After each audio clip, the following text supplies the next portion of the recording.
Limang paligid, may tumawag sa pangalan ko.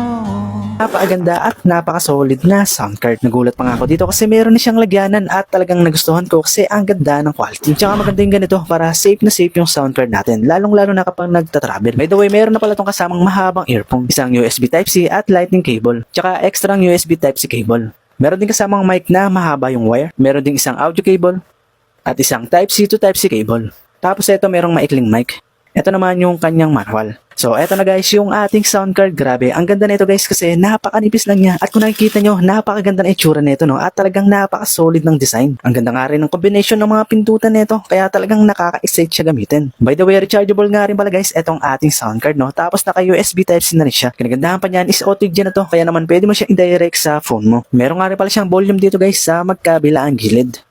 Isa pa sa nagustuhan ko dito sa kanya is marami na rin siyang sound effects at meron na rin siyang Bluetooth guys. Kaya naman pwede mo na siyang i-connect direct sa phone mo. Tsaka guys meron na rin tong voice changer na pwede nyo gamitin. So eto nga pala guys yung itsura niya. Kapag naka-on na, kung nakita nyo naman napakaganda ng kanyang RGB lights. At siguradong ma-excite ka na gamitin to lalong-lalo na kapag nagla-live kasi napakaganda at perfect na perfect talaga yung sound card na to. Pero syempre itetest natin to guys para makita nyo kung legit pa talaga na maganda siya. By the way mahaba nga pala guys etong video natin kaya panoorin nyo na lang to. Limang paligid, may tumawag sa pangalan